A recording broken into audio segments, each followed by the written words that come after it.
Hey, good evening. Welcome. Welcome to July, to summer.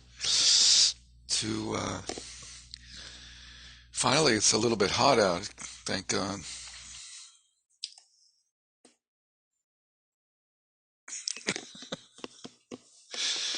Okay, started to delay. It's a lot of material to go through. It's a little hard to figure out how to do that. So I just gave up and just wing it.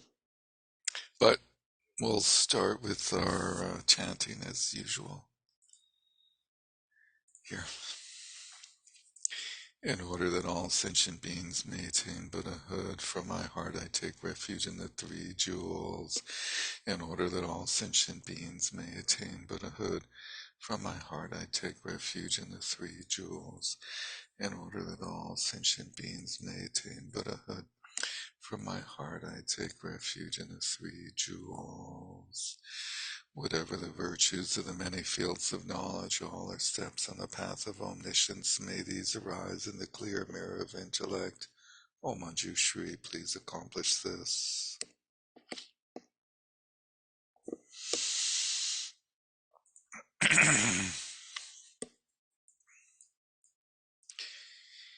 So,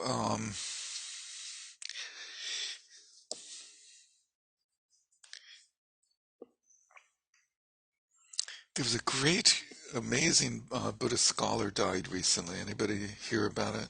Anybody know who I'm talking about? Kenpo. Oh my God, yes. Amazing yogi. So, let's all take a moment and just appreciate his contribution to the Dharma in the West, in Sukhavati, and all over the world.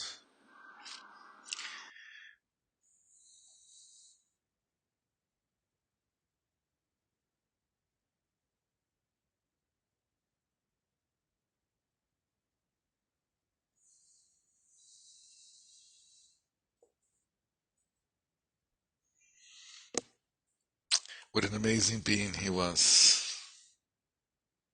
Amazing being. I was, And were sorry. you also thinking of the Western person? Yeah, let's come to him in a second. With Kempo, I was going to capture the Karmapa's supplication, and maybe we can do that in the future.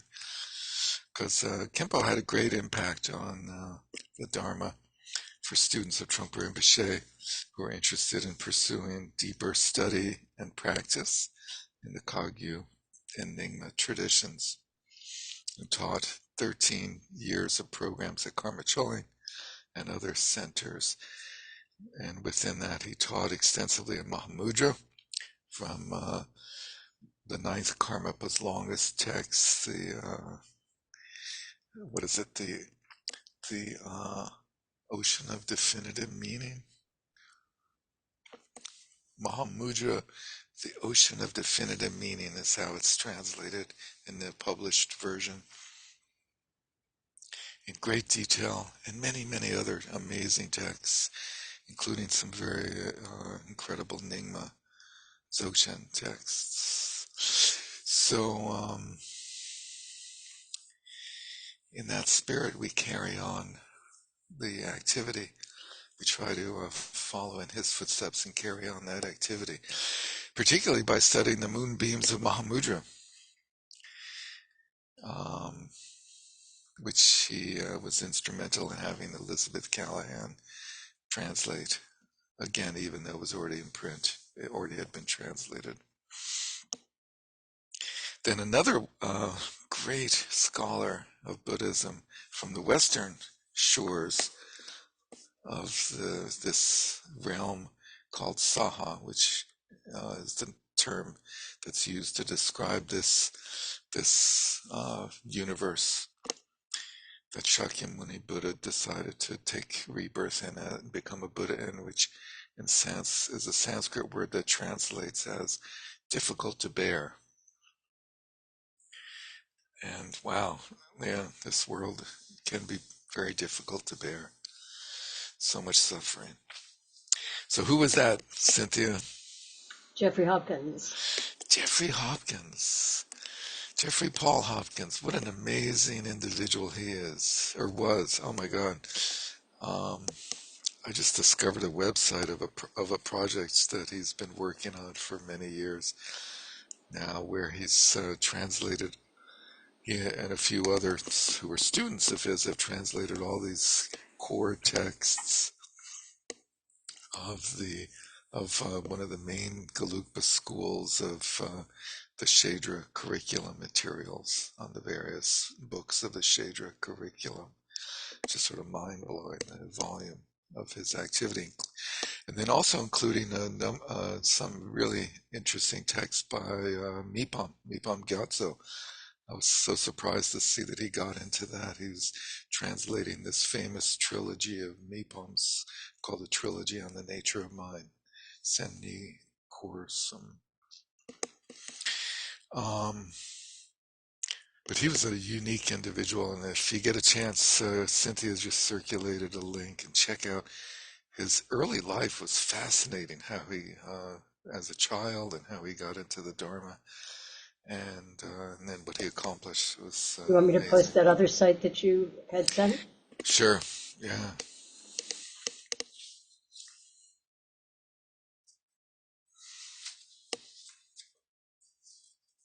So, okay, we dive into this compendium of various excerpts from Trungpa Rinpoche's many, many different teachings on the practice of shamatha vipassana. And it was a huge amount of reading. I doubt, or I wonder if anyone was able to get through it all. I barely did. But we'll try to skim through it and pick out some relevant pieces. And I see that basically everybody here, I'm certain, is familiar with the uniqueness of his meditation technique with eyes open, which is not terribly unique in the Buddhist tradition, but in the world of meditation is sometimes unusual. But the two things that were unique about his meditation technique are labeling thoughts, thinking, and the most unique thing, which also is not completely without precedent.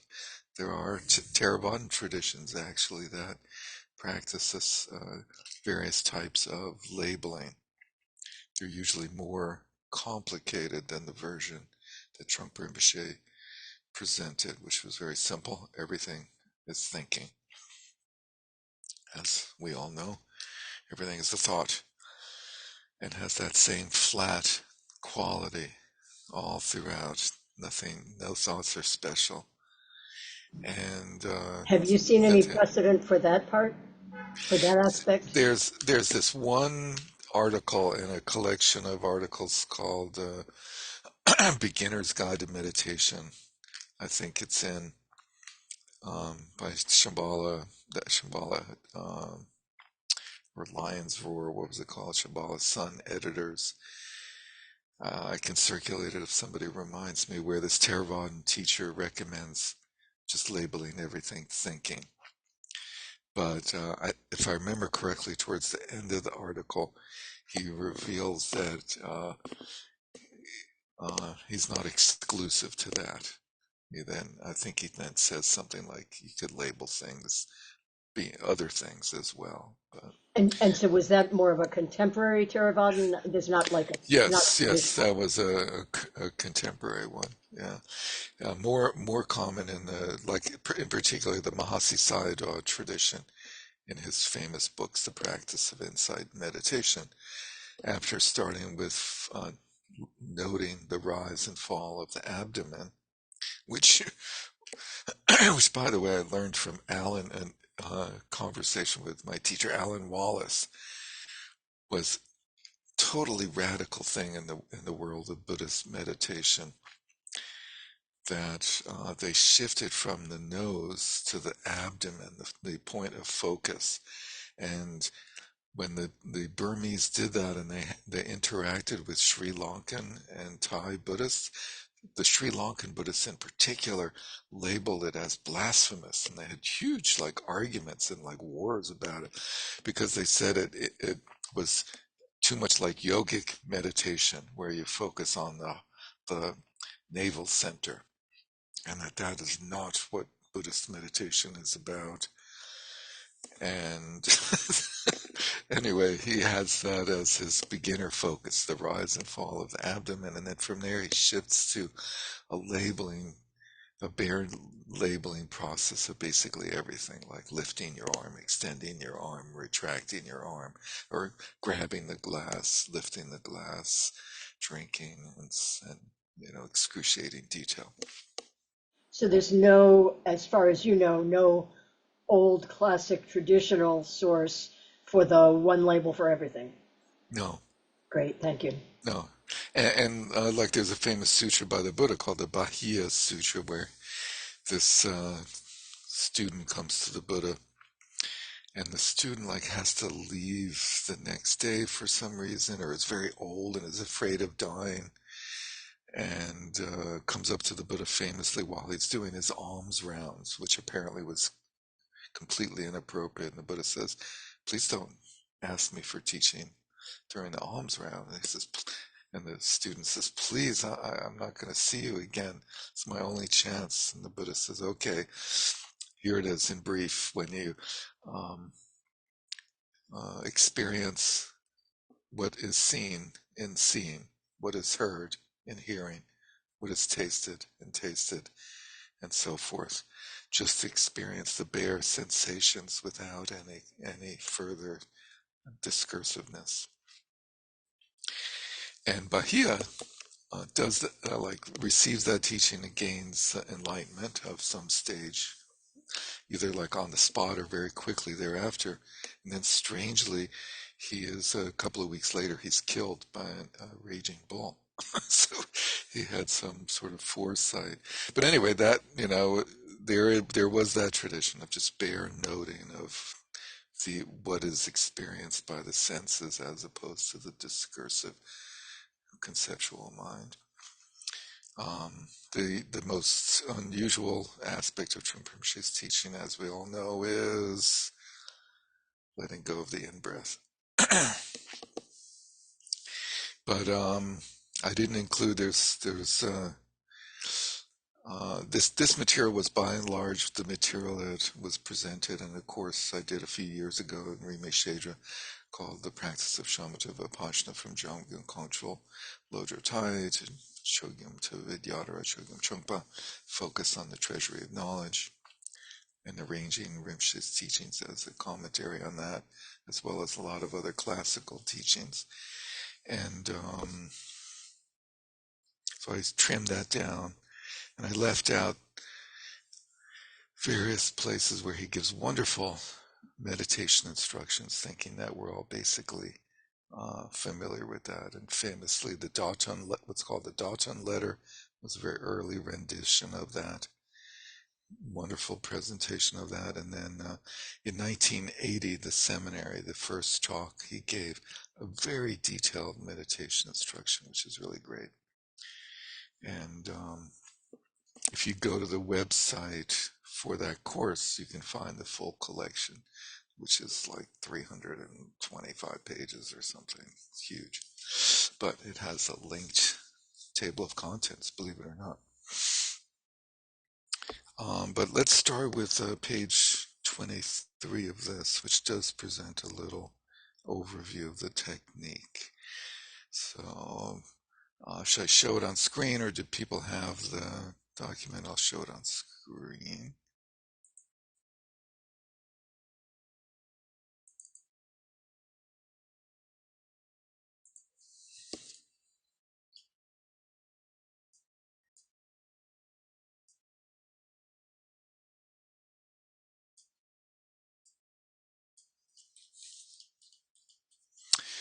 So meditation instruction,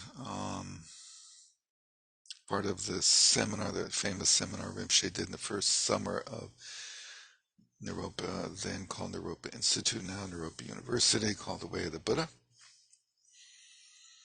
and the condensation of talks 1 and 2, edited down by Carolyn Gimian. Caroline Rose Gimian. So, I'd like to emphasize the practice of meditation as it was presented by the Buddha is no more, no less than working with yourself. A major theme of Trungpa Rinpoche's presentation, sitting with yourself alone without entertainment or feedback or encouragement. It's a process of simplifying one's basic psychology. Simplifying means having no expectations, not expecting that you're going to gain liberation or have flashes of experience, mystical ones, and present the situation of meditation very simply without metaphysical overlay. And if you stick with the practice in this way, you'll have a chance to realize yourself.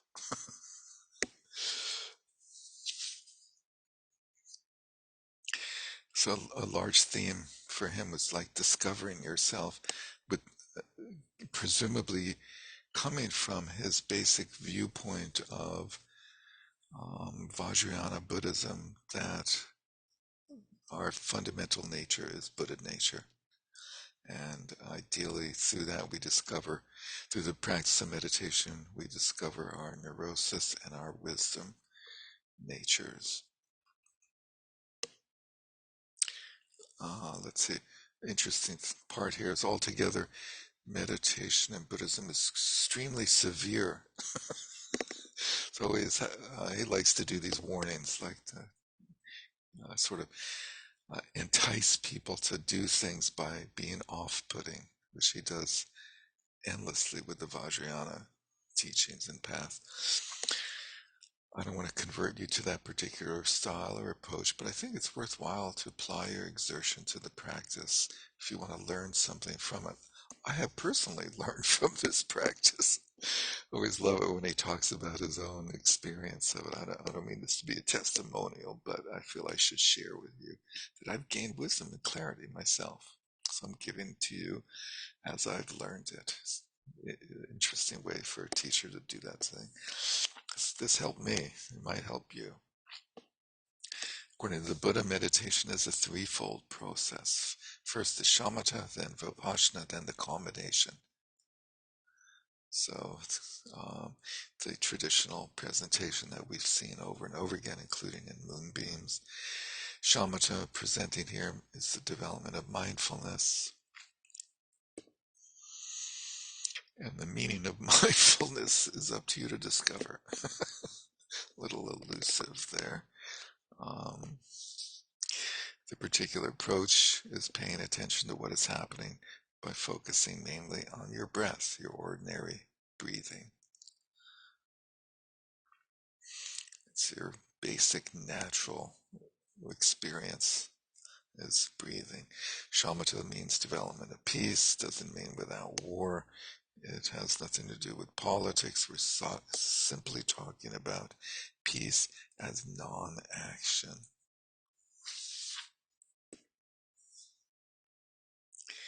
Then he references this interesting analogy, which is presented in various places in the Buddhist teachings by various teachers. This idea of a staircase. So in the practice of meditation, we're building a staircase to enlightenment. Building a staircase to enlightenment. The general idea that there's a progressive, gradual path, step by step, one step building upon the last, and that the importance, the idea of a staircase is that it's extremely important that the steps be secure and foundation, so that as they go higher and higher, they don't crumble. They can be supported.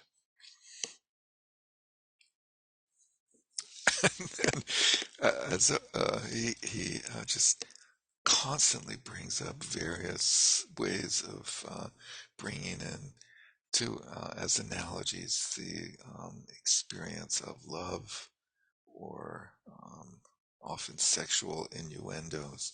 So he equates the posture to how you would hold yourself if you're going to propose to somebody, which normally in the West is done like supposedly traditionally like kneeling. I think I wouldn't. I don't know. Um,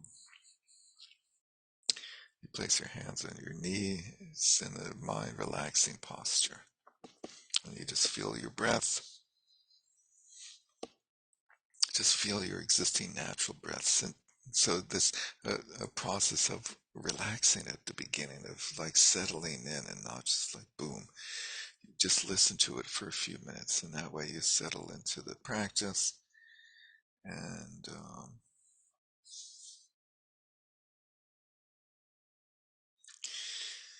then you can begin to discipline your state of awareness and inquisitiveness. You have nothing to do but sit and breathe. You might begin to wonder, what can I do? Those thoughts are fine, but try to focus everything on your breathing. Listen to your breathing.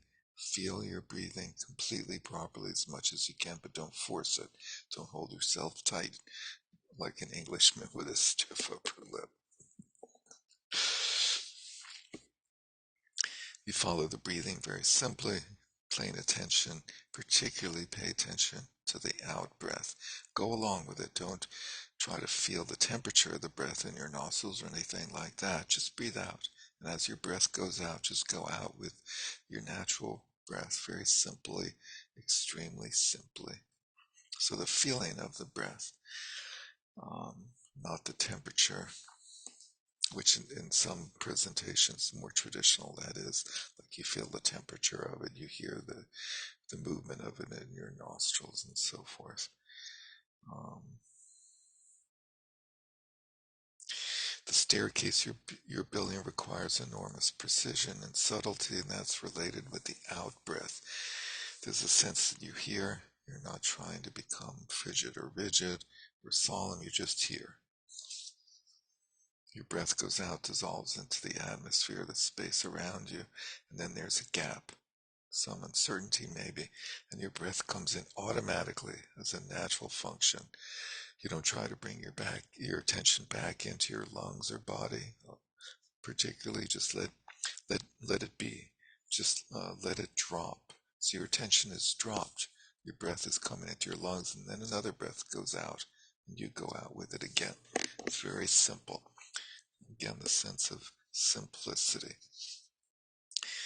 In this dream of sleep, um, so to speak, while you're meditating, all kinds of thoughts arise, and all t- kinds of things come to mind. Let them come through. Just let them come through. Don't try to say good or bad.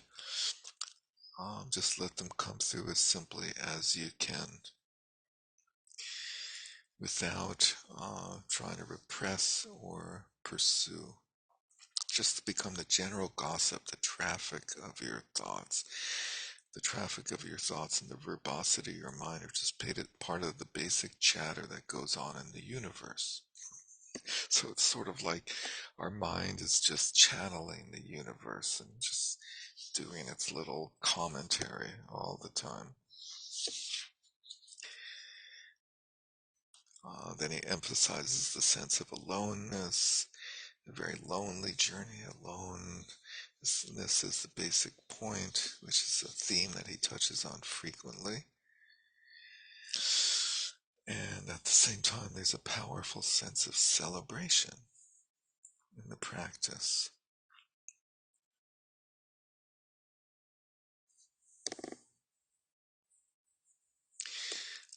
Having done that deliberate practice of relatings with one's awareness, note the term awareness, simply and directly, you begin to relate to sound, etc., with the same type of awareness. You see things simply, directly, and so forth. The basic point of shamatha is deliberateness. things are actually taking place of their own accord, very simply and directly. And that is meditation. Boom. Okay, so that's like a little overview of the practice, the technique. And now let's go through a little more methodically but quickly this material. Let's see. So I tried to arrange the excerpts in a similar order as the topic, the whole subject of meditation is presented in Moonbeams and in John Kongtrul's Treasury of Knowledge text, and in so many other texts, where the traditional presentation is what is samadhi, what is meditation, what are the types, and then going through the types. So tonight we have what is meditation, and then we have shamatha. So Tingzen is the Tibetan word for samadhi, holding yourself still. You don't try to hang on to your particular preoccupations. And so if you remember from Moonbeams, there's shamatha samadhi and vipassana samadhi, and shamatha vipassana samadhi. So meditation samadhi is the sort of goal of the practice.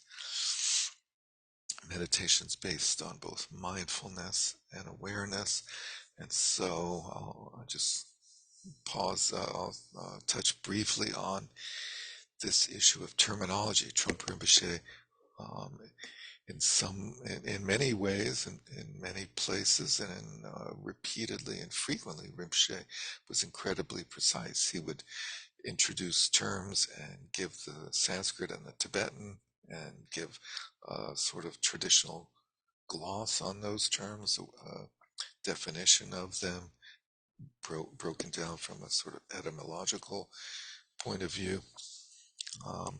But then as we go through this, he mixed these key meditation terms up a lot. And somewhat maybe frustratingly so. It's based on both mindfulness and awareness through shamatha or mindfulness practice. So that's the general scheme that comes down to us from Rinpoche and his editors. And I want to emphasize to some extent that his editors play a significant role in how these teachings are received today in written form. Particularly some of his earlier books were heavily edited by his editors, and sort of his teachings made into sort of formulaic presentations. And one of the most important and relevant in our context schemes that became formalized or formulated by his editors is that shamatha is mindfulness and vipassana is awareness. And as we go through this, you'll see that Rinpoche is a bad boy. He doesn't follow that scheme precisely and mixes things up. Shamatha mindfulness, you develop concentration. Oh, so again, another interesting term that later in other places he complains, he says, we're not talking about concentration, but early on in some places he's still using the term.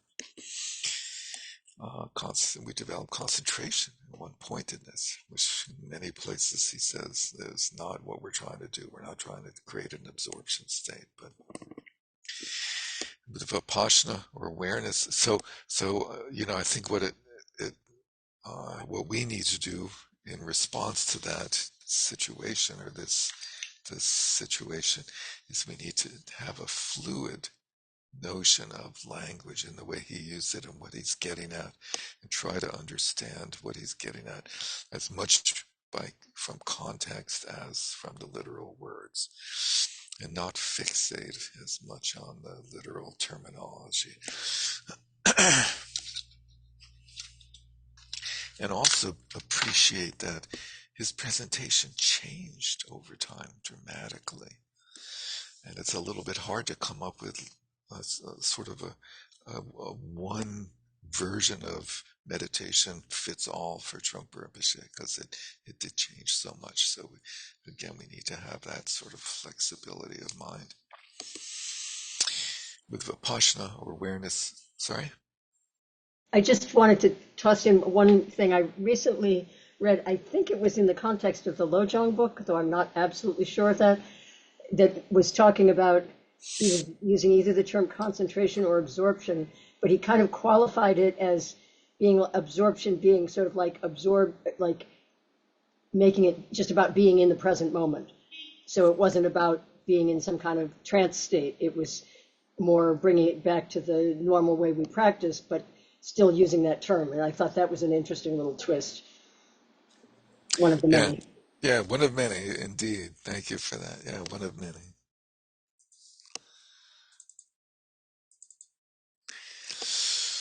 Um, Awareness practice, you develop expansiveness, relaxation, and a wider view. So, very different than the traditional presentation of Vipassana that we've seen in Moonbeams and other texts, where Vipassana is very much an introspective and active process of searching for the nature of reality. Meditation or samadhi is connected with the idea of overcoming the constant search for entertainment as a major theme with him. And by overcoming that, you begin to cut through the subconscious mind, the mind that provides obstacles to meditation practice. And he doesn't explicitly say it here, but in other places he does, and it's clearly part of the technique, is that the simplicity of the technique in the absence of entertainment and the absence of a continuous focal object, which could be said to be a form of entertainment, brings up a lot of psychological material and gives you the opportunity to experience that material. And as he says here, cut through that material or that mind, the mind that provides obstacles to meditation. And you begin to develop a state of absorption in the sense of complete presence, similar to what Cynthia just said, and a 100% experience of being there. In meditation, you are mixing your mind with the Dharma. So we'll see a number of mixings in Rinpoche's presentation. Uh, Mixed, uh, stirred, what is it? Mixed but not shaken or something like that. That's martinis, right? Okay, so we have mixing the mind with the breath. We have mixing breath with space, mixing mind with space, and we have mixing mind with Dharma. And that is sort of a loose reference to the traditional way of presenting meditation, particularly Vipassana, as really beginning to connect to the teachings through the practice. Once you attain that state of mind, you have no gaps in your mindfulness, the continuity of experience of that faculty, and you develop the potential of Vipassana as well, because due to your training, you're so relaxed. So we'll have this interesting interplay between relaxation and discipline, relaxation and focus and precision. Let's see. Uh, Relaxed, you've already been thoroughly broken in, so to speak. Therefore, you can hold yourself still whether you're awake or asleep. Reference to the traditional version of meditation as pervading sleep. And you're seeing reality fully through the process of discipline. And we have a presentation of Shamatha Vipassana in the context of a wonderful article called Sacred Outlook in the Heart of the Buddha, where edited by Carolyn Gimme, she helps him present an amazing overview of the whole path of the way he presents the three yanas, ending up in an incredible presentation on the practice of Vajrayana and Vajrayogini in particular. When thoughts arise, they're not treated as enemies, but they're included in the practice and labeled simply as thinking. So this is reminiscent of the way that we've seen one of the way that we've seen Tashi Namgyal talk about relating to thoughts in the Mahamudra tradition is that thoughts are part of the practice. We practice on thoughts. So it's not labeling thinking to stop the thinking, but to bring awareness to the thinking. Yeah, well said. Thank you. Well said. Exactly. Shamatha means dwelling in a state of peace. Um, let's see. Through shamatha practice, one begins to see the simplicity of one's original state of mind and see how confusion, speed, and aggression are generated by ignoring the peacefulness of one's being. This is the first experience of egolessness in which one realizes the transparency of fixed ideas about oneself and the illusoriness of what one thinks of as I or me. And this is the first that we'll see of probably a number where the more traditional presentation of Vipassana experiencing egolessness and shamatha simply training the mind to ready it to see egolessness is a little bit mixed up in that here we see egolessness as being an aspect of shamatha practice, and we also see that I think in a significant way in the Mahamudra tradition, where you have that third stage or type of shamatha without support, shamatha on the nature of mind. And to do that, it requires some understanding of the nature of mind, which is, of course, egoless. With further practice, we lose the reference point of the self-consciousness and so forth. The development of perception that is penetrating and precise without reference to oneself is called vipassana. In Sanskrit, lakchong, and Tibetan, meaning clear seeing. In here we have one version of whether there is a separate technique for vipassana or not. Here he says the technique of vipassana does not differ from shamatha. We'll see when we get to the vipassana section. Other places he says vipassana is completely different from shamatha, and he describes the difference in the techniques. So there's a nuance that he's getting towards, which I think partially is that, as we saw in Moonbeams and other sources, the object of shamatha and vipassana is the same: mental contents. Um, so when he says the technique is not different, it's not like we then use something other than the breath for vipassana, other than the breath and thoughts and so forth. We use those same experiences for vipassana. Rather, vipassana grows out of the continued application of shamatha. The clear seeing or insight of vipassana sees that there's no more of a solid existence in phenomena there in oneself. And so we begin to realize the empty egolessness of other. So here, interestingly, he's affiliating shamatha with egolessness of self and vipassana with egolessness of other, which is an interesting scheme. And something that comes up in the many talks where he talks about the twofold egolessness, and he's presenting like a scheme for their progression. We begin to see that the suffering in the world is caused by clinging to erroneous conceptions about self and vipassana and phenomena rather. So in vipassana, egolessness is the recognition of fundamental aloneness, the non-theistic realization that we cannot look for help outside of ourselves, which is an interesting statement because it gives us a little glimpse of perhaps what he means when he's talking about aloneness.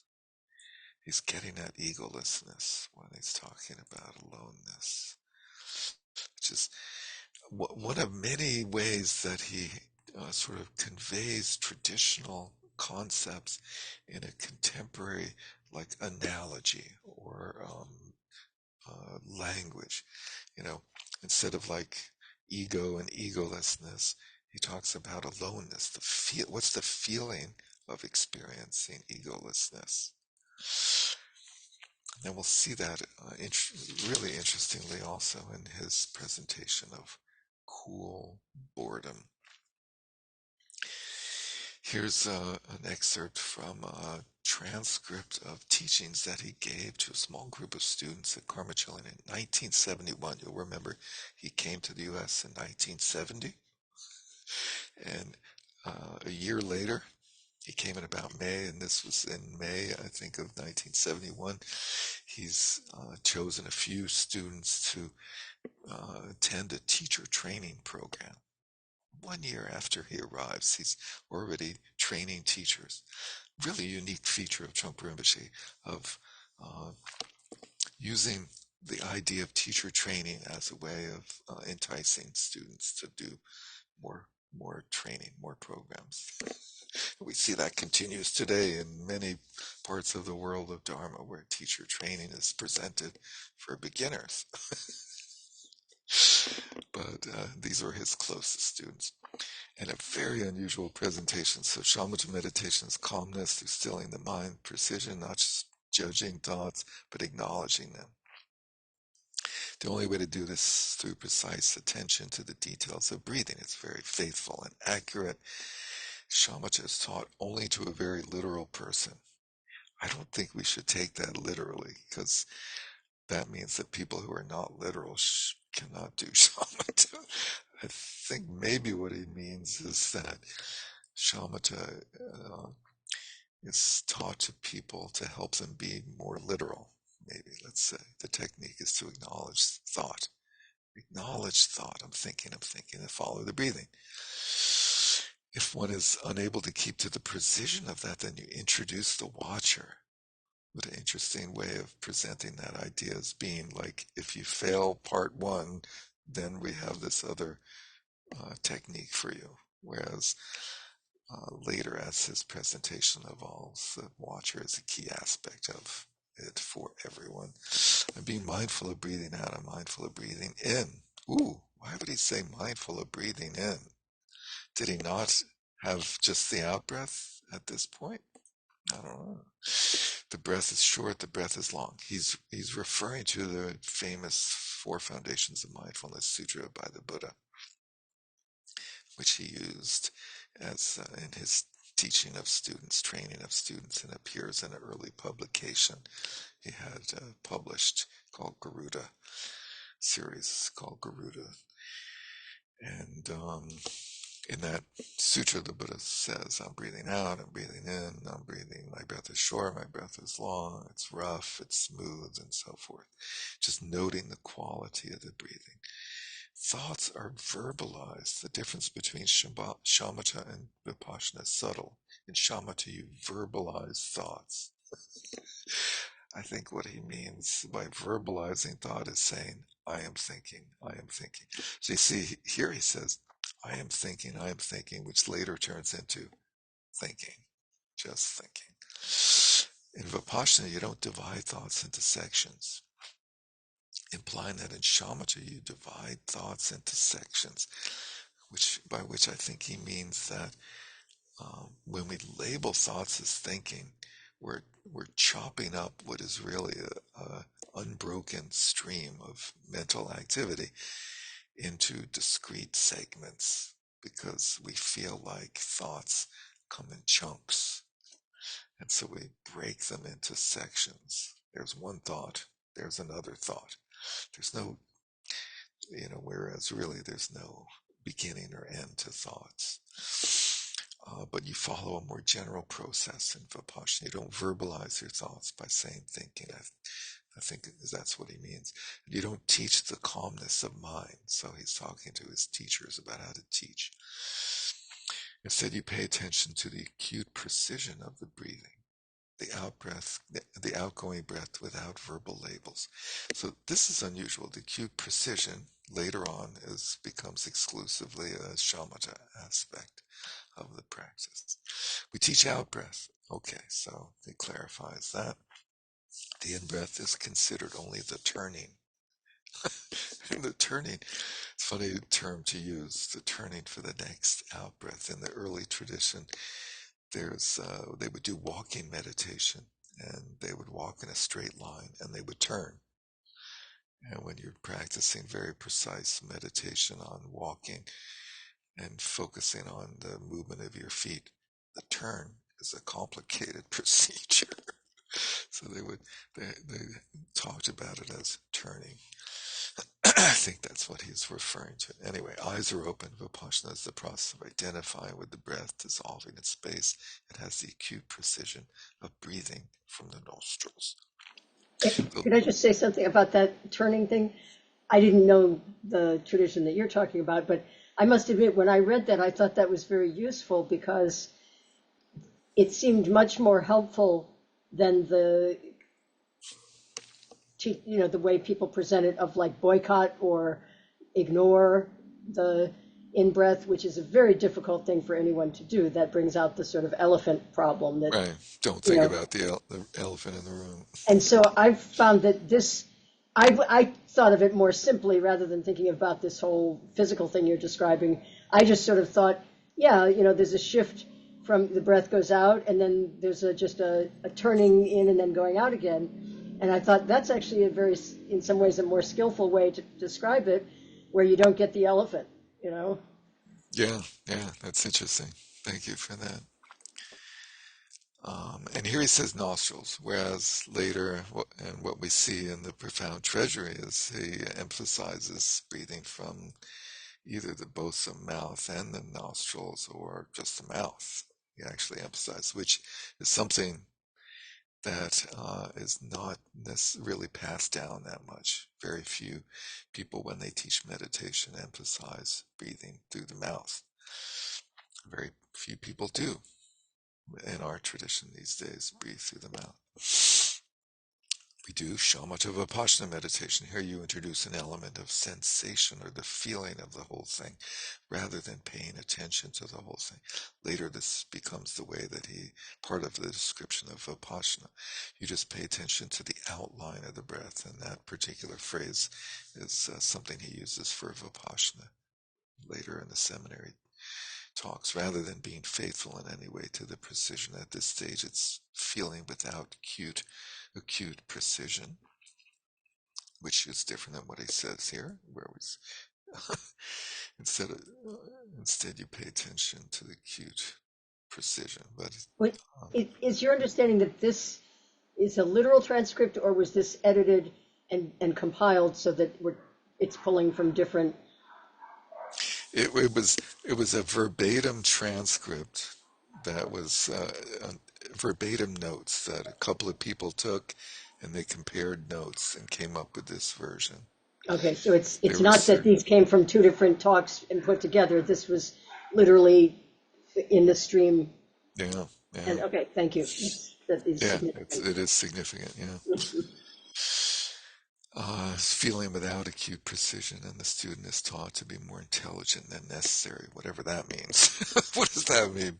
More than necessary. How much is necessary? Why would you teach them? He has some very funny phrases anyway. Mahavapashna. This is totally like what you might call a Trungpaism, totally made up term by Chogyam Trungpa Rinpoche that you will find nowhere else. I'm pretty sure if you search for this, you will find no other source for Mahavapashna. We also teach Mahavapashna, attention to Shunyata. So he's presenting the progression of meditation going from Shamatha to Vipassana to Shamatha Vipassana to Shunyata. What is special here is, and we'll see that in some places, he presents Shunyata as a separate stage that's beyond Mahavapashana. What's special here is the identification with the breath. You don't have to follow the outline anymore once you are the breath. Therefore, identification with breathing is very important and rarely taught. Now, he does say in other places later on, you don't identify with the breathing. You just touch on the outline of it. Anyway, Identification, the other techniques are all forms of attention to the breath, and the person is conscious of the journey. The implication being here, there's no attention to the breath as a dualistic subject-object experience. That one is, there's a conscious person and an object of consciousness.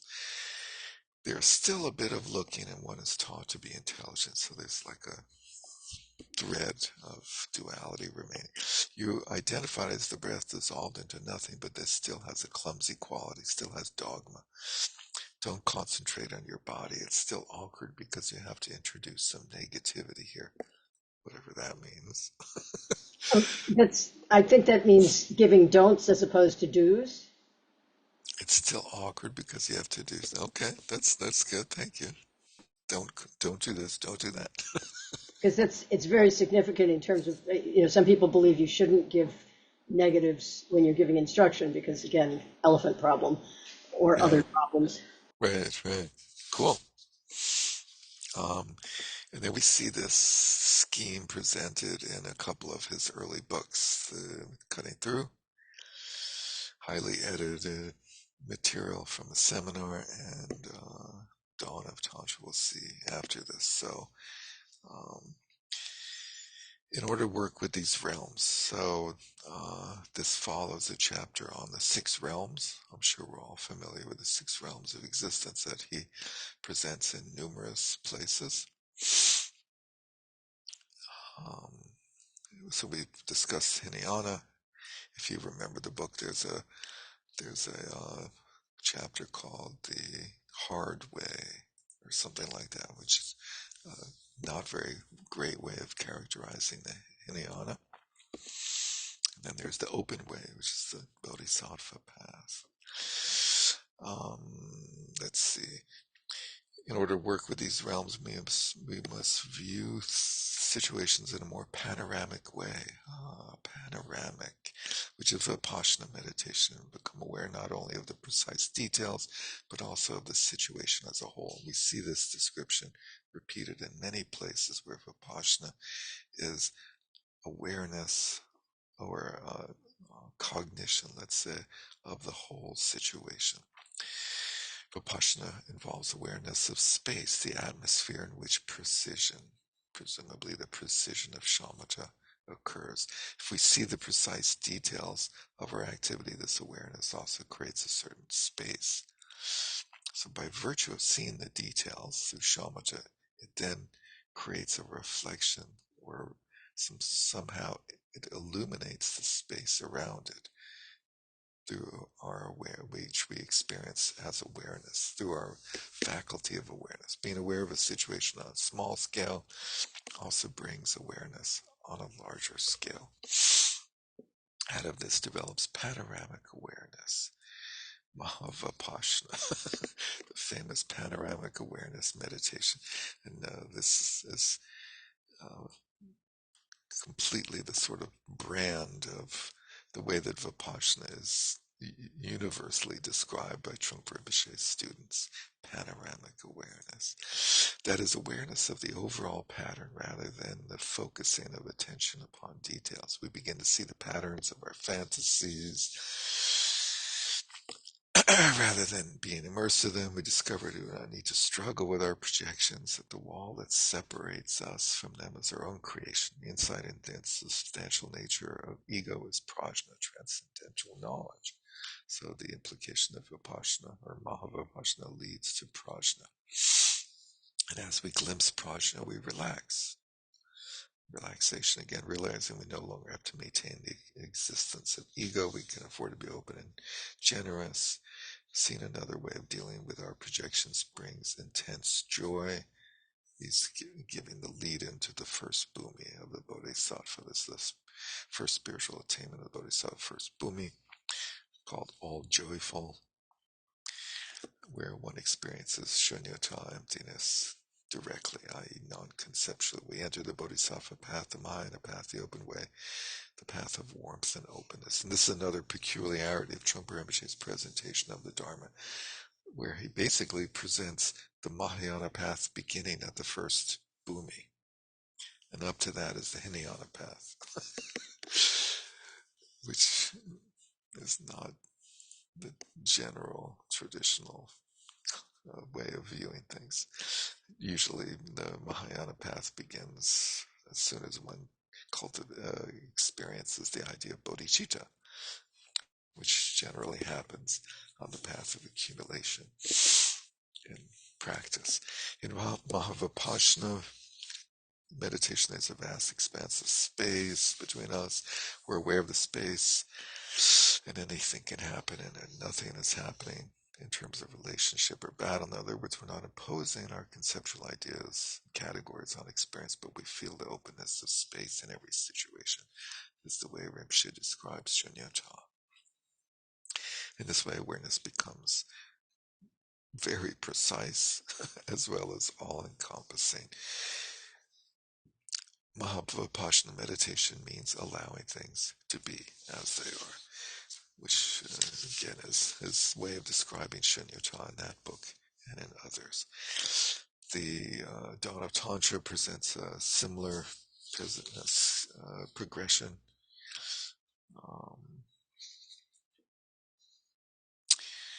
So let's see. In the shamatha practice of the Hinayana tradition, there's this element of looking for our basic innate nature as it is, simply precisely, without being concerned over the absence of me and my. From the basis of shamatha, the student next develops what's known as vipassana, which is one of the weirdest things that goes on in this book, and I think there's maybe one or two others. Rinpoche, and or the editor used the Pali for vipassana, which is vipassana. And presumably Rinpoche picked that up in England, where he encountered a number of Theravadan teachers and developed his interest in the Theravadan tradition and the Four Foundations of Mindfulness Sutra and the Burmese tradition and so on. So we then develop vipassana practice, the practice of insight, seeing clearly, absolutely, precisely transcendent insight.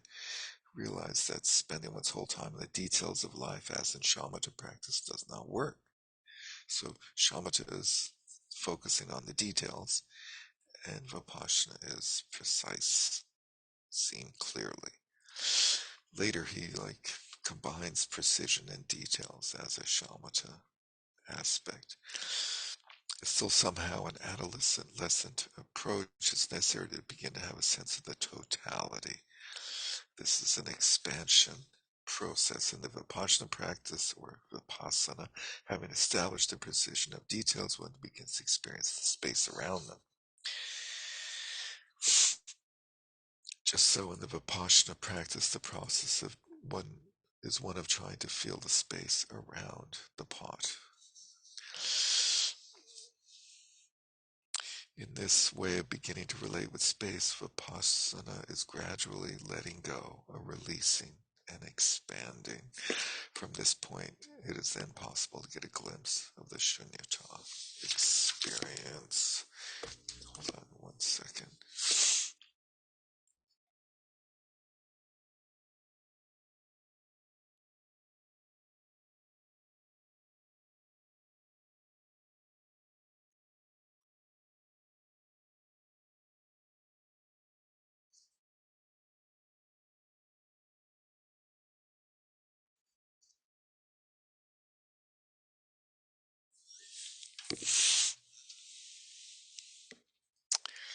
Okay, so now let's look at the different factors of shamatha practice that we've seen as being key factors in Moonbeams,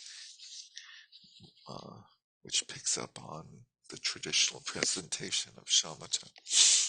So pakya is a Tibetan word, and Rinpoche translates it as conscientiousness or attentiveness.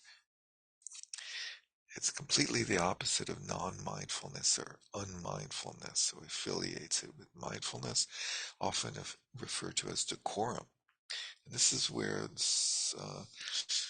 the idea of dignity comes in terms of this term, pakya, conscientiousness, dignity, decorum. And interestingly,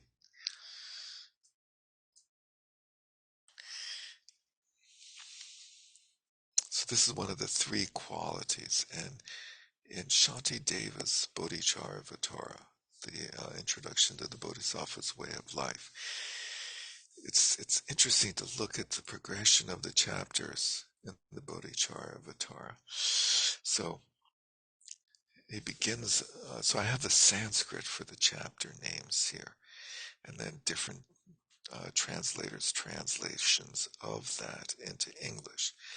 And so Bodhicitta Anu Sama is um, the the excellence or benefits of bodhicitta, and then the second chapter is Papadesana, the confession of sin, rather, disclosure of evil, and then bodhicitta parigraha, the adopting, the full acceptance, taking hold, grasping bodhicitta. So the first three chapters are all about the importance, the essential importance of bodhicitta.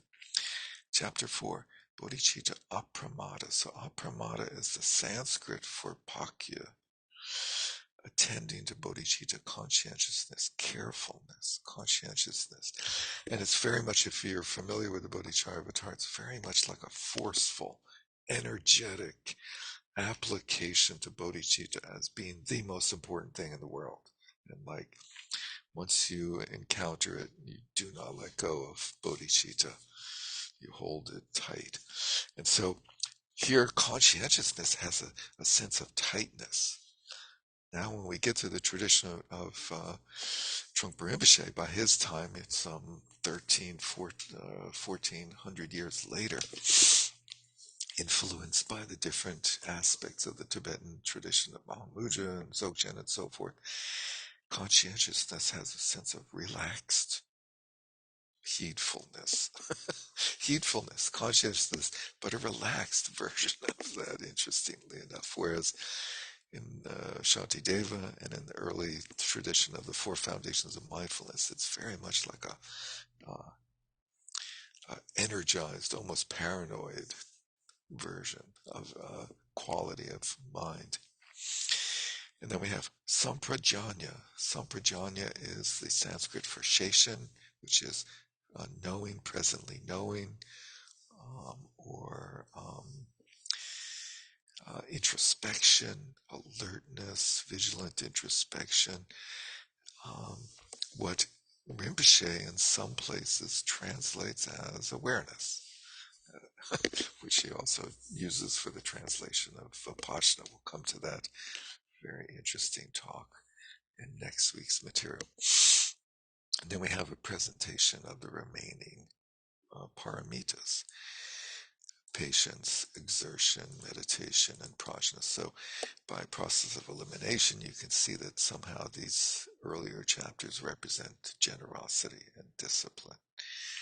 But I just think it's interesting to see that he focuses on these qualities of apramada, pakya, conscientiousness, introspection as being like foundational qualities for the path that are also traditionally the core qualities of meditation along with mindfulness.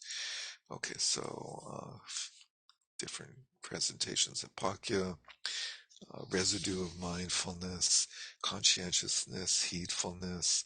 He gives the derivation of the term as being like lichen.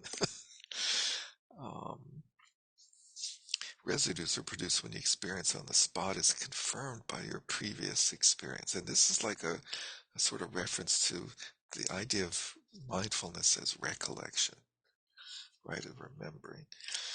And residues are partly a matter of memory, partly a matter of what you presently experience. Having such residues gives you something to connect with. It creates a sort of continuity. The point of mindfulness is not to be aware of possible dangers or to watch out in case something might go wrong. He's presenting an alternative to the early tradition of Buddhism, where mindfulness is very much a way of not incurring downfalls of your vows. not losing your mindfulness and getting strained into sin, lust, or aggression, and so forth. Here, mindfulness is just being on the spot along with your residue.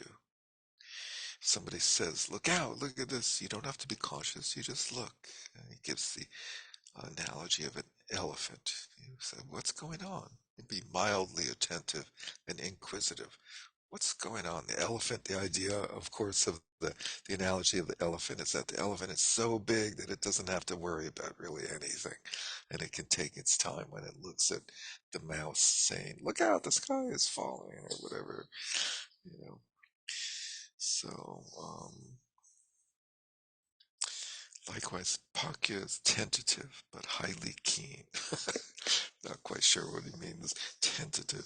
It's also referred to as decorum, since you have developed perspective, sophistication, and subtlety. You're aware of what's going on. Over all together, it's a very positive thing. It's a good thing. You should do it. And then we have the other two of the three factors: Trenshe, Trenpa, and Sheishin. Recollection and Sheishin, knowing. Trenpa can also mean wakefulness. That's interesting. Uh, Mindfulness in the early tradition is also glossed as wisdom. So mindfulness has this sort of universal quality of being like the positive quality of Buddhism, or which is wakefulness, and then it has more limited descriptions in various contexts. Shrimp is a process of discovery in which you are touched precisely, or maybe you are touching precisely rather than being overwhelmed by content. You make very precise discoveries about yourself. You have some kind of memory or recollection. Sheishin is checking on those recollections. Shei's knowing Shin is as it is.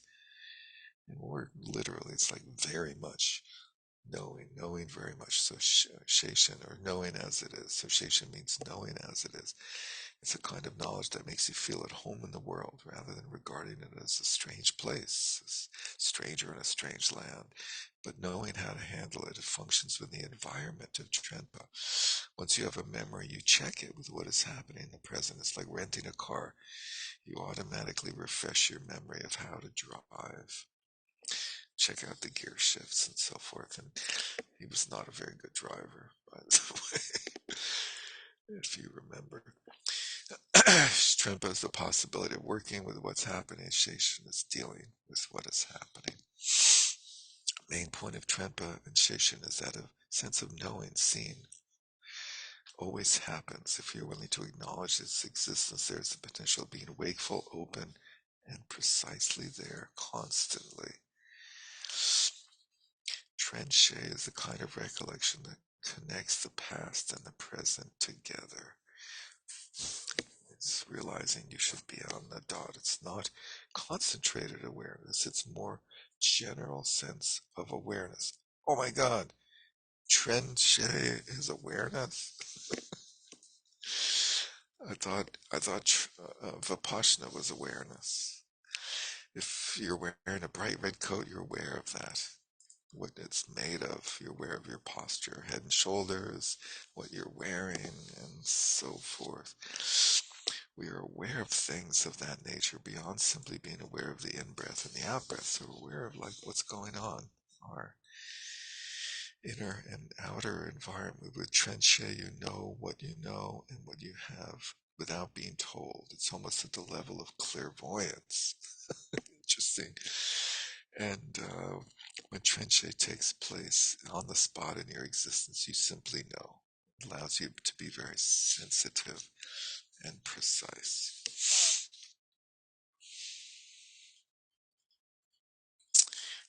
Not necessarily in a great order, but cool boredom. So we all know that Trungpa Rinpoche talked about boredom a number of times and had this way of distinguishing between hot boredom and cool boredom.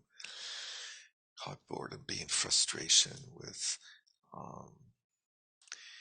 either being bombarded by endless stream of repetitive content, or being anxious about not being able to do what you need to do, all the different things you need to do, and you can't wait for the meditation to end, and cool boredom being relaxation with the sort of uncreated quality of reality, of nothing happening.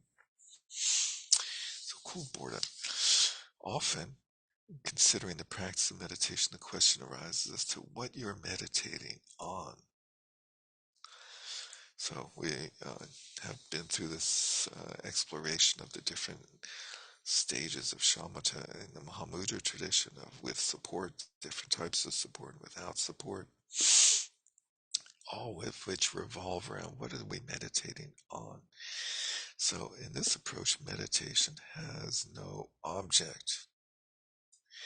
So the question is cool boredom his way of referring to that type of shamatha without support? Cool boredom. Instead of like using this technical framework of shamatha with and without support, is he doing what he has done in so many places, like the way that he talks about egolessness as aloneness, the feeling of it? Is he talking about the feeling of meditation without support as being cool boredom? I have to look. I didn't put other references to cool boredom in here. I should have, so we can see if there's other implications of absence of object. You do work with your body, your thoughts, and your breath, but that's different from concentrating wholeheartedly on one thing. Here, you do not meditate upon. You are not meditating upon anything. You're simply being present in a simple way, very similar to shamatha without support. Practice of meditation is not simply hanging out with ourselves. However, we're accomplishing something by being there properly within the framework of the technique. It's simple enough that it doesn't entertain us. In fact, the technique may begin to fall away at some point. As we become more comfortable with ourselves and develop more understanding of ourselves, our application of the technique becomes less heavy-handed. Technique almost seems unnecessary. In the beginning, we need the techniques of the object, the framework of the object of meditation, like using a crutch to help us walk when we're injured. Then once we can walk without it, we don't need the crutch. So there's definitely this presentation of the progression of meditation, going from having a framework, a crutch, to going to a place where it's beyond that framework and crutch. And the crutch seems to be the framework of the breath, body, thoughts, and so forth as objects of mindfulness. Yeah, it's funny when you first asked that question, and what came to my mind was no entertainment, nothing to entertain, and then it actually states it outright there, that it's kind of dropping the need for even the rather dull entertainment of an object. Yep. Yeah. But he's not saying it's an object. No. I'm saying that you get to the point where you don't even need an object, which could be taken as entertainment. Yeah, but I don't think anywhere. Okay, I don't want to get We're too. talking about, I mean, that's the whole point of what Derek was saying, of they could be referring to the without support stage. Right, right. But from his perspective, there's never really an object in the way it's defined in the moonbeams, I think, because he never had you look at a pebble or a stick or listen to a sound. I think in moonbeams, those are considered more objects. And in both cases, the breath, I don't know if the breath is ever really an object, but In Moonbeams, the breath is a non-concrete support. right, right. And I think he's consistent with that. It's always the breath, and then that just kind of falls away too, I Right. think. So in Moonbeams, the term support is his way of describing object. So the breath is one type of object in the progression from pebbles and so forth. And he makes a big point about the benefit of starting with pebbles. Whereas for Trungpa Right. Rinpoche, we don't start with pebbles. We go right No. to the breath. But he does refer to mindfulness of other objects that we encounter in our environment, other sense perceptions, and applying the same faculties of mindfulness and so forth to them.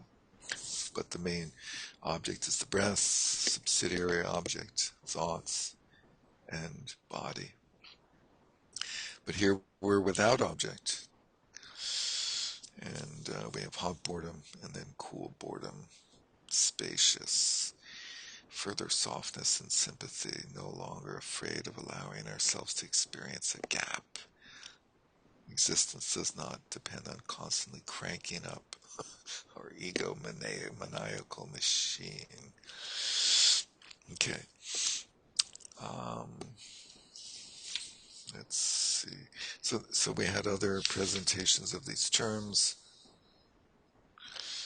Let's see, there's two levels. So we're in this manual for shamatha and structure. So then Rinpoche in 75 teaches a program on training for shamatha instructors at Karma Chöling again. And it's a transcript that's used to this day when we train meditation instructors in our tradition, but it's not available to the public.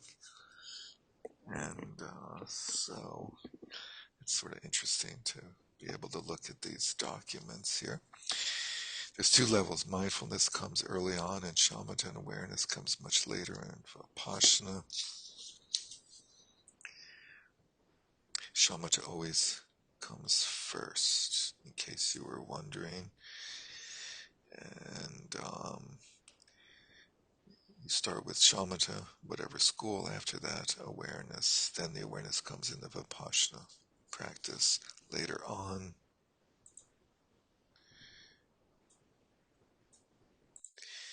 And in this case, when we talk about actually identifying with the breath, we talk about shamatha, basic shamatha. When we talk about mindfulness, it also includes shamatha experience expanding to the potentiality of vipassana, but it hasn't quite begun.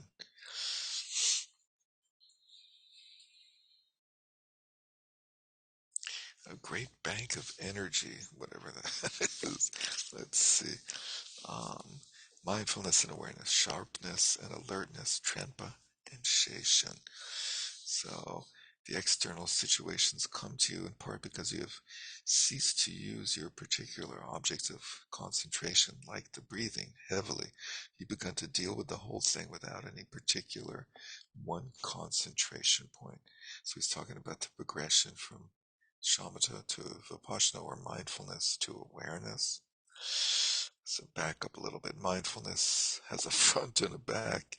Awareness is somewhat vague and doesn't have a special concept or idea. Awareness is not being aware of a particular situation. It's fundamental alertness. You're being alert, which is very much the traditional description of Sheshan. Let's see.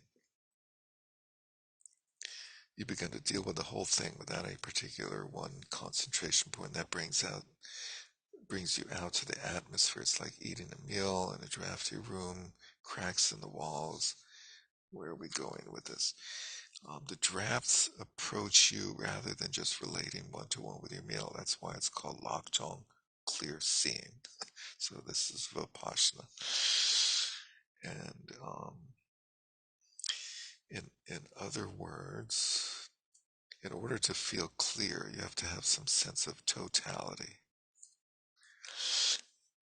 It's all pervasive. In the case of awareness, nobody can pounce on you because you have eyes in the back of your head, so to speak. So fundamental point is that, in fact, mindful awareness, so using that combined term, comes from a sense of relaxation, conscientious pakya, a sense that you can afford to open and let go. Because of that, an aware situation can occur, and you can practice 24 hours a day. And we went through the meditation instruction already, and then we come to the famous presentation of these two terms in Myth of Freedom. Meditation is working with our speed and busyness, provides space in which restlessness might function, might have room to be restless, might relax by being restless. This book is very sort of poetic. It has beautiful descriptions. Mindfulness practice, let's see. Meditation should reflect a mentality of richness in the sense of using everything that occurs in our state of mind. Meditation is giving a huge, luscious meadow to a restless cow. We all know this very famous analogy. The cow might be restless for a while in its huge meadow, but at some stage, because there's so much space, the restlessness becomes irrelevant, and the cow eats and eats and eats and relaxes and falls asleep. It's a little bit of an odd analogy for meditation. Right? Acknowledging restlessness, identifying with it, requires mindfulness, whereas providing a luscious meadow, a big space for the restless cow, requires awareness. So mindfulness and awareness always complement each other. Mindfulness is the process of relating with individual situations directly, precisely. Definitely, you communicate, connect with problematic situations, irritating situations, simple way. There's this, there's that. They don't have to be commented on. They're just regarded as fits. They're conditioned situations. Mindfulness is like a microscope. It's not offensive nor defensive. The function of the microscope is to clearly present what is there. It doesn't refer to the past or the future. It's fully in the now. It's an active mind. At the same time, it's an active mind involved in dualistic perceptions. For it's necessary in the beginning to use that kind of discriminating judgment, slightly different than what he just said, that it includes discriminating judgment. Awareness is seeing the discovery of mindfulness. Awareness is another, let's see, the Sanskrit word for awareness is smriti. So this is one of the biggest anomalies, right? Because we all know that smriti is the Sanskrit for sati in Pali and trempa in Tibetan, which is mindfulness, almost universally translated as mindfulness by everyone, including Trungpa Rinpoche in most places. So here, either Rinpoche or his editors makes this amazing faux pas of saying awareness is smriti. Recognition, recollection, not in the sense of remembering the past, but in the sense of recognizing the product of mindfulness. The mindfulness provides some ground, some room for recognition, blah, blah, blah. Mindfulness provides the topic or the terms or the words, this analogy of mindfulness being the words and awareness is the grammar, which goes around the words. A neat analogy. Let's see. So awareness is the willingness not to cling to the discoveries of mindfulness. Mindfulness is just precision. Things is what they are. Mindfulness is the vanguard. He loves this term. What a weird term, vanguard. Nobody uses vanguard. It must be some British thing of awareness. We flash on a situation and then diffuse that one-pointedness into awareness. So mindfulness is one-pointed, and awareness is panoramic. They work together to bring acceptance of reality as it is. Let's see. Famous one. We wear out the shoe of samsara by walking on it through the practice of meditation. What a great phrase. The combination of mindfulness and awareness maintains the journey. So meditation practice or spiritual development depends upon samsara. It's an interesting point he makes that is made in many places in the Buddhist tradition, that we progress to nirvana by focusing on samsara, not by focusing on nirvana.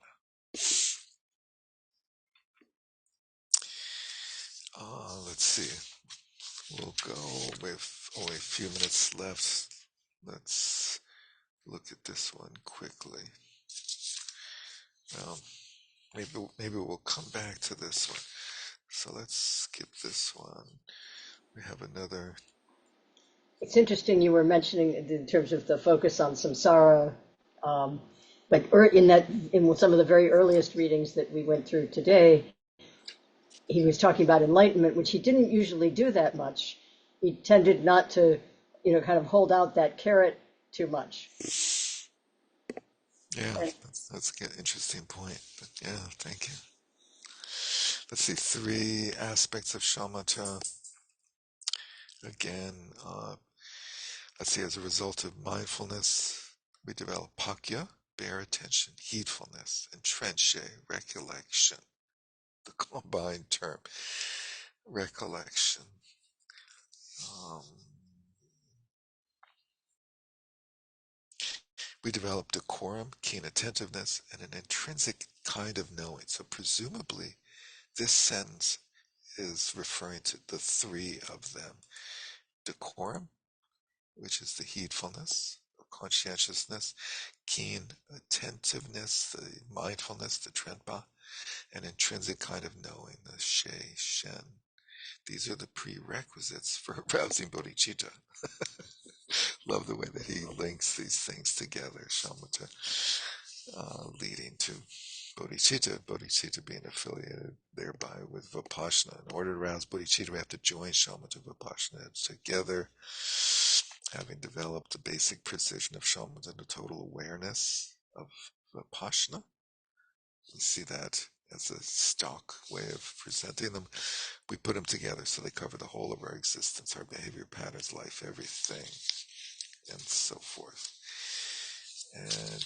And then let's see, it's the four foundations of mindfulness, which we should leave till next time. So let's come back and look. Let's see if we can start this guy. Recollecting the present. So path is the goal. It's two seminars that were called the Vipassana seminars. So the implication where they were on Vipassana. Two types of meditation, shamatha, development of peace, vipassana, development of insight. Shamatha is not cutting the branches of or leaves of the tree. So this metaphor, in terms of the metaphor of the tree we used earlier, and he's referring to a place where he talks about cutting back.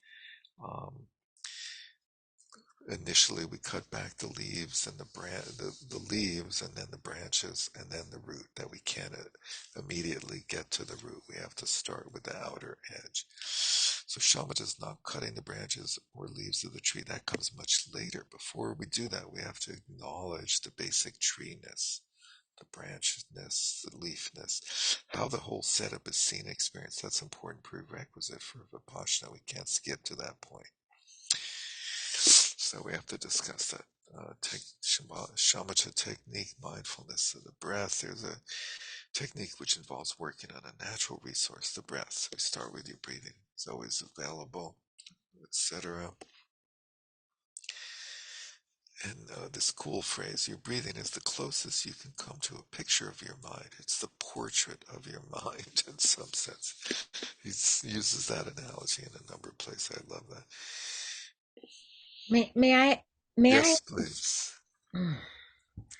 so that kind of blew me away a little bit in reading that, and I had to go back and read a whole bunch of things again because of that, particularly about the breath. And I wondered, is he like, do we Which aspect of the breath? that it that the mind, well, that it goes out and then there's just like this little pause and then it comes back in, and then there's a little pause and then it goes back out again, like our breath. It keeps going in and out, in and out, in and out. And I got the feeling that from reading this again, that like in shamatha, we should tend to that's what it's doing. Whatever we're doing, it's going out, it's coming back, it's going out, it's coming back.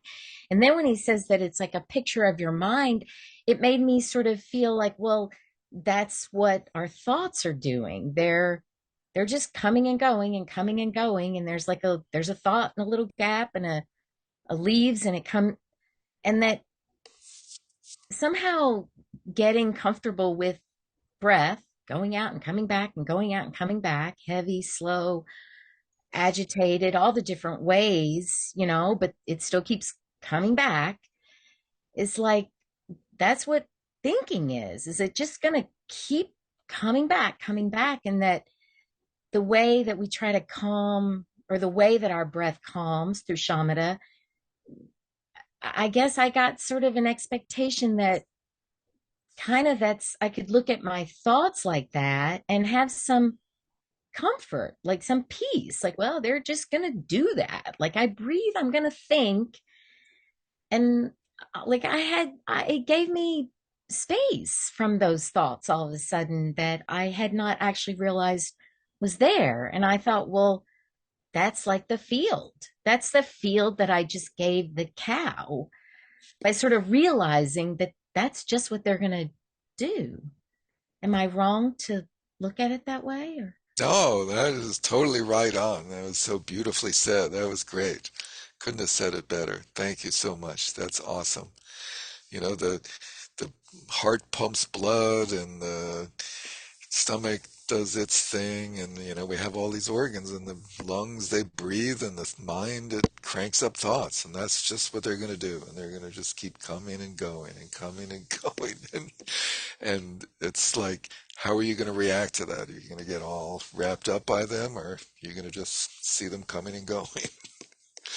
By so, giving them that big field, you're just like letting them play out their energy until they uh, relax into their natural flow, where they're not going to disappear.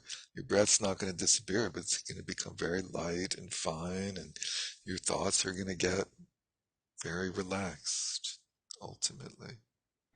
and and then he did this thing somewhere where he flipped that, like, are you breathing, or like, are you exhaling and inhaling? Are you being Breathed. inhaled into Yeah. and exhaled from? And What a so guy. then, if that's like, does that mean then that there's that same kind of relationship with thoughts? Yeah, we're being thought. Our mind is thinking us. It's that same idea that like we're plagued by our thoughts, or we're soothed by our thoughts, just like with the breath. You can it can be a nightmare or Yeah. the, Am I thinking my thoughts, or are my thoughts thinking me? totally your thoughts are thinking you, because we Yeah. know the answer to that one. It made me laugh. That's great. Yeah, thank you so much for that. That was great. So let's end on that point, and we'll start again, and not ever going to make it through all of this in the next class, but I don't know, maybe we can add one more or something if we can bear it. We'll see. Any final comments, Cynthia? Well, there were two things that came to mind. One, in terms of that picture of the mind thing, The uh, portrait. Yeah, the portrait.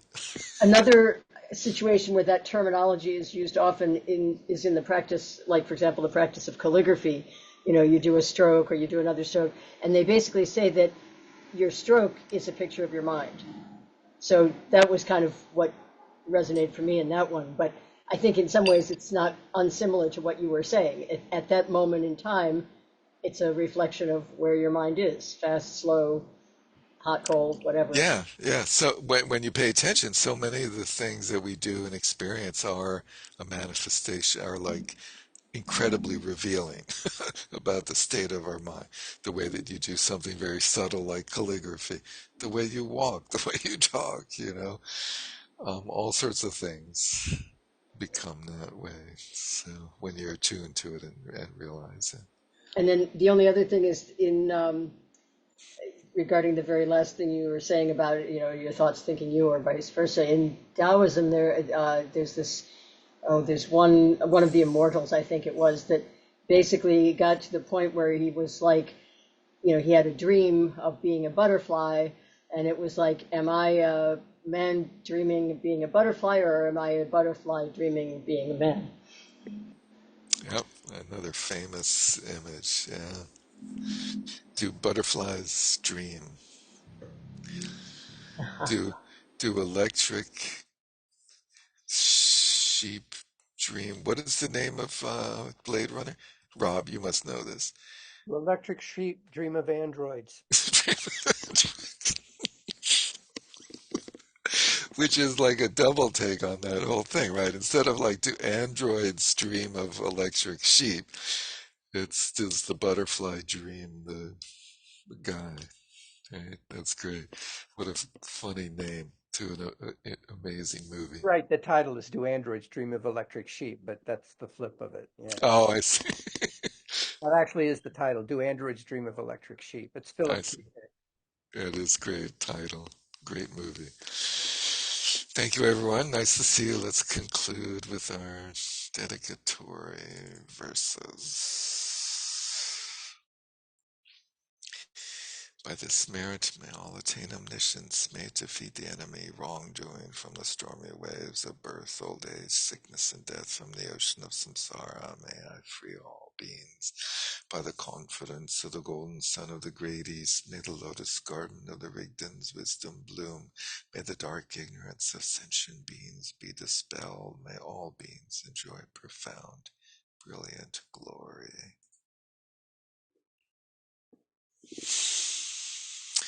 Thank you, everyone. Great to see you. Goodbye, Take everyone. care. See you again soon. Thank you. Bye. Thank you. Bye.